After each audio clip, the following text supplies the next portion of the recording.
Walk into any children's ward in Sierra Leone and you'll find a room full of anxious mothers watching their sickly sons and daughters struggling to survive.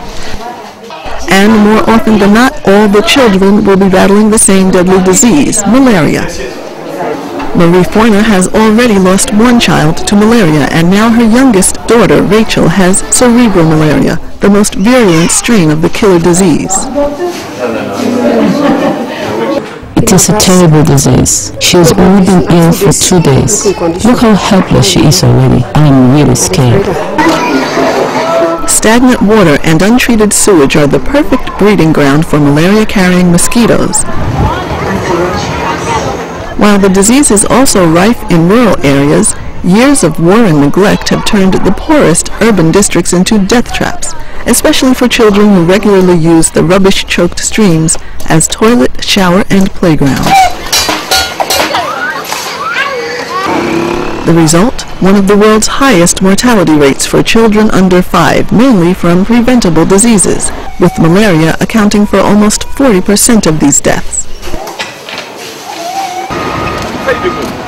But there are signs that the situation is changing, and greater emphasis is now being put on the prevention of malaria rather than simply the cure. Insecticide-treated bed nets have long been regarded as the first line of defense.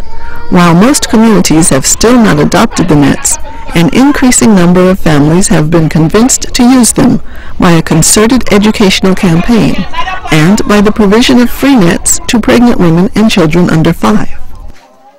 Sponsored by UNICEF, the distribution of nets will gradually expand to every district in the country, giving protection to vulnerable women and children. With some families already benefiting from the bed nets, malaria rates are slowly starting to fall. Indeed, in some communities, the use of nets is now enforced by law, says Margaret Kamara, a mother. We have been told that everyone must sleep under a bed net.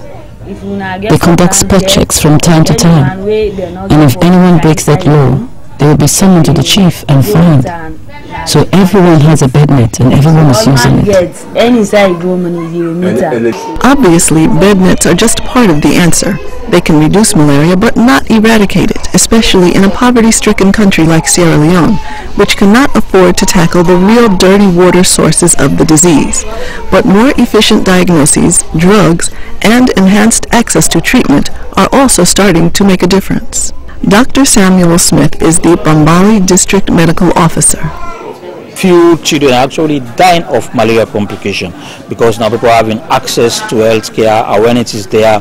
They actually report to their facilities within first 24 hours after illness. So the deaths due to malaria basically is decreasing according to our records.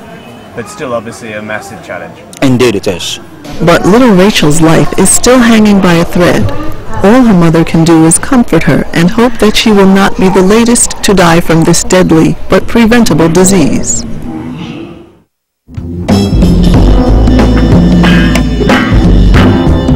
This report was prepared by Richard Lee for the United Nations.